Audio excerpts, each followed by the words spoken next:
Welcome to Mr. Hutchings' History, where the past comes alive. Let's dive into today's story.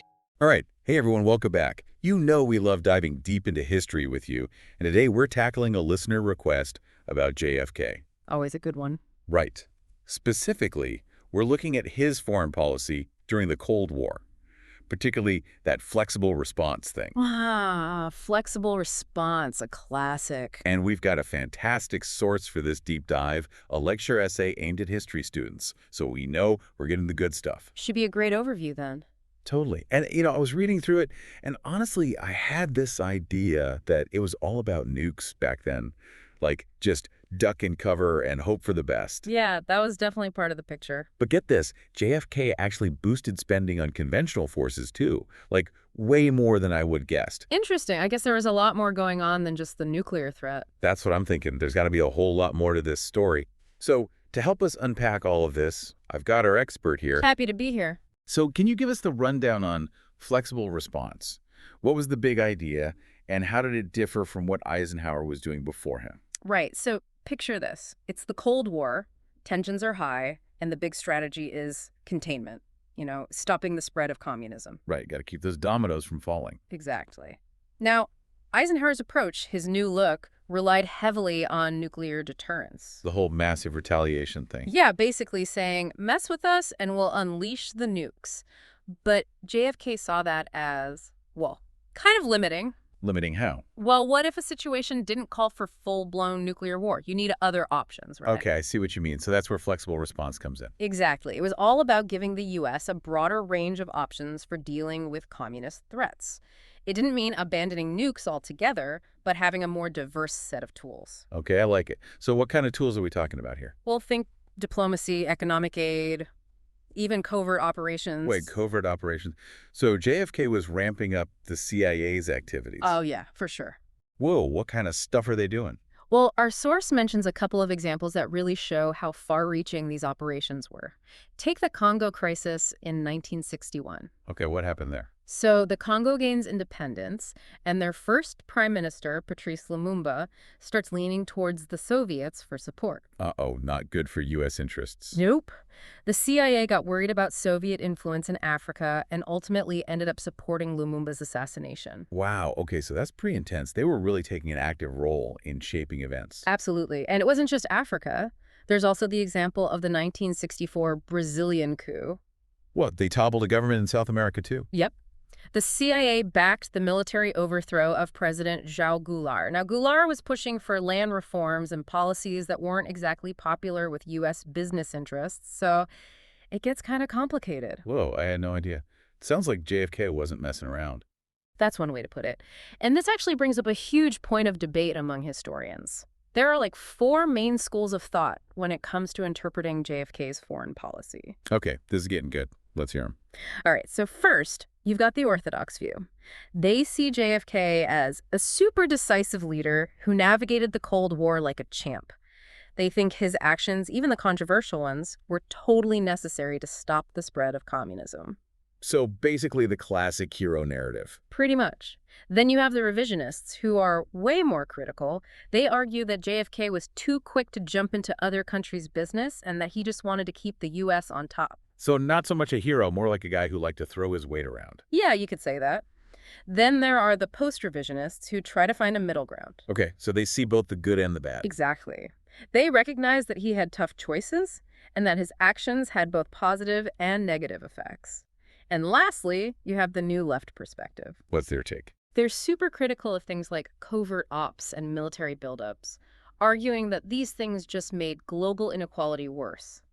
They see JFK's policies as a prime example of U.S. imperialism. Wow, so depending on who you ask, JFK was either a hero, a villain, or somewhere in between. Exactly. It all comes down to whether you believe he was genuinely trying to promote democracy or just serving U.S. interests, even if it meant stepping on others. It's crazy how much debate there still is about his legacy. But one thing that really stood out to me in the source was how JFK also focused on development aid. like the Alliance for Progress. It wasn't all about military might. Right. The Alliance for Progress was all about trying to combat communism by improving living standards in Latin America. So the idea was that if people had better lives, they'd be less likely to turn to communism. Exactly. It was based on the belief that a more prosperous region would be less susceptible to those Marxist ideas. That's a really interesting approach. So not just fighting communism head on, but trying to address the root causes. Exactly. It was about trying to create conditions where communism wouldn't be so appealing in the first place. So flexible response, it was a new way of looking at things, Yep. right? But did it actually work? That's the million-dollar question. I mean, we talked about the Bay of Pigs, which was a total disaster. Oh, yeah. Definitely not a shining moment. But then you've got the Cuban Missile Crisis, and it seems like JFK handled that pretty well. So I guess the question is, did flexible response really help, or did it just create more problems? It's tough to say for sure. I mean, how do you even measure the success of something as complex as foreign policy? Right. There are so many moving parts. Where do you even start? Well, one way to think about it is to look at whether it achieved its main objective, which was containing communism. Did it actually stop the spread? Okay, so did it? Did flexible response prevent countries from going communist? Well, it depends who you ask. Supporters of flexible response would say, look, no new countries went communist during JFK's time, so it must have worked. They point to things like the Cuban Missile Crisis and say, see, diplomacy and a tough stance can work. Okay, so 1 point for flexible response, but I'm guessing there's another side to this story. Oh, yeah, for sure. Critics would say, hang on, look at Vietnam. Things got way worse there under JFK. They'd argue that this whole idea of being flexible, of using covert ops and military force, well, it just led to more U.S. involvement in conflicts around the world. Ah, Vietnam. Yeah, that's a tough one to ignore. Right. And the critics would say it wasn't even about containing communism anymore. It was just the U.S. getting involved where it didn't belong. So they'd say that flexible response, while good in theory, ended up backfiring. In a way, yeah. I mean, think about it. JFK authorized more military advisors in Vietnam, and he okayed covert operations against the Viet Cong. That paved the way for the huge military buildup under Johnson. So even if flexible response had some wins, Vietnam casts a pretty big shadow over it all. For sure. It's a reminder that messing with other countries can have unintended consequences that stick around for a long, long time. No kidding. So we've got containing communism and the whole Vietnam situation. What else should we be thinking about when we're talking about flexible response? Well, there's also the impact it had on how other countries saw the U.S. Did it make friends or enemies? Did it boost America's reputation or make things worse? Yeah, I guess that's important too. It's not just about winning battles. It's about how you're perceived on the world stage. Exactly. And this is where things get interesting. Some argue that flexible response actually hurt relationships, especially in Latin America. How so? Well, some saw all that U.S. intervention as just plain imperialism, pushing around smaller countries. I could see how that wouldn't go over too well. Nope. And they'd point to things like the Brazilian coup as proof that the U.S. was willing to meddle in elections and overthrow leaders it didn't like. Ouch. Yeah, that's not a good look, even if they weren't the nicest guys. Right. It definitely fueled anti-American feelings in a lot of places, which probably made things harder for the U.S. in the long run. So I guess flexible response had a mixed bag of results when it came to making friends. Yeah, you could say that. Strengthen some ties, frayed others. It's tough trying to balance everyone's interests on the world stage. No kidding. Yeah. So we've got containing communism, the mess in Vietnam, and the impact on how other countries saw the U.S. What else should we be considering when we're looking at flexible response? We should look at flexible response's lasting impact. How did it shape things after JFK? Did the main ideas stick around, or did they just fade away? That's interesting, because flexible response was built for the Cold War, but the Cold War ended. So did JFK's approach just become irrelevant? Well, that's where it gets really interesting because, the Cold War might be over, but a lot of the core ideas behind flexible response are still around today. Really? How does a strategy from the Cold War work in a world without the Cold War? Think about all the crazy stuff going on today.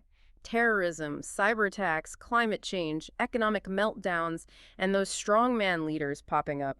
These problems are seriously complicated. Yeah, you can't just nuke those problems away. Exactly. And that's where flexible response comes back in. The idea of having lots of different options like diplomacy, sanctions, military action, covert stuff, it's super relevant today. So the basic idea of being flexible, of having different tools for different jobs, it's still around. Big time.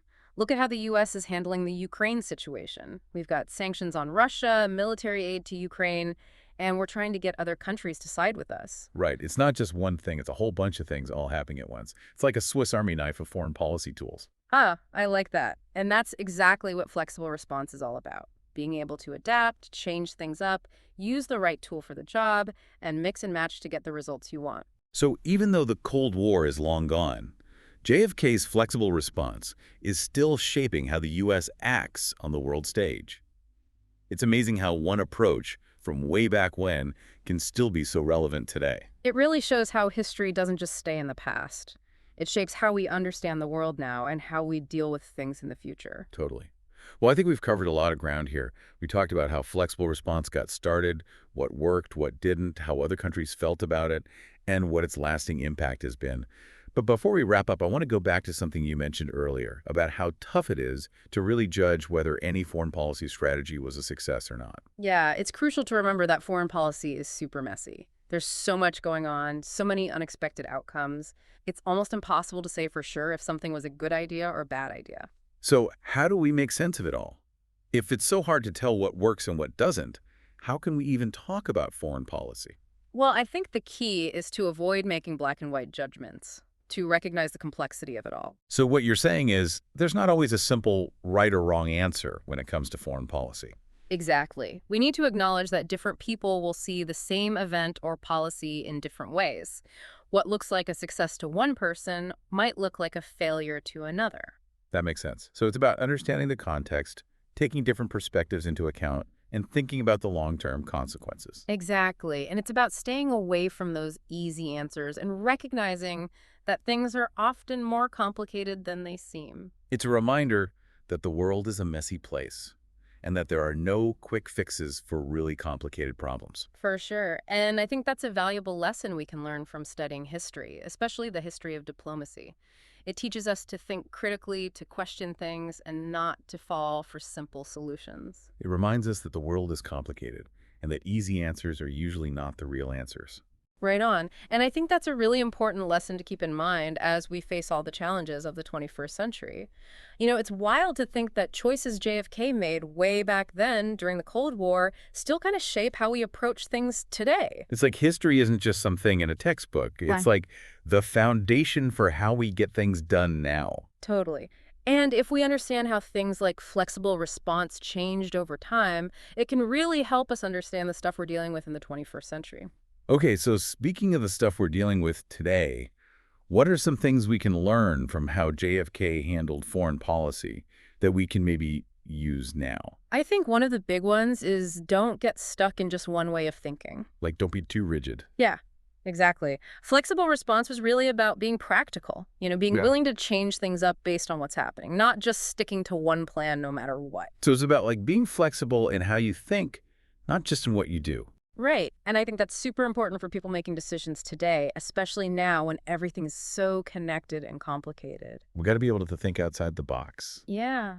Come up with different options and be ready to change our plans if we need to. It's like that saying, if all you have is a hammer, everything looks like a nail. Flexible response was about having a whole toolbox, not just one tool. Totally. Yeah. And what about diplomacy? I feel like that was a big part of JFK's approach too.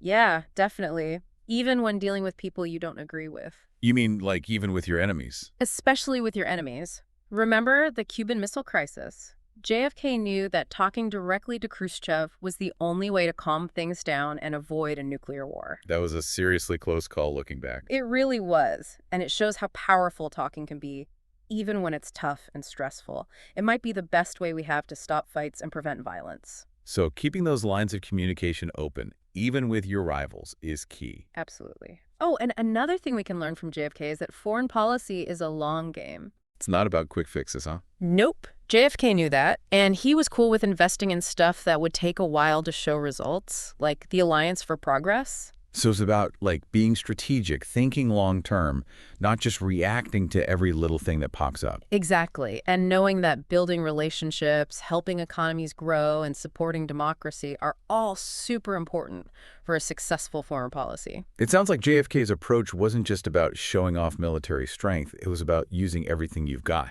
Right. military talk and money, whatever it takes to get the job done. Exactly. And I think that's something we can really learn from even today as we're trying to figure out all these tough global issues.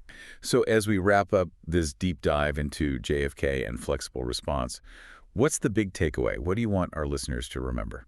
I think the main thing is being flexible and adaptable isn't just a nice to have in foreign policy, it's a must have.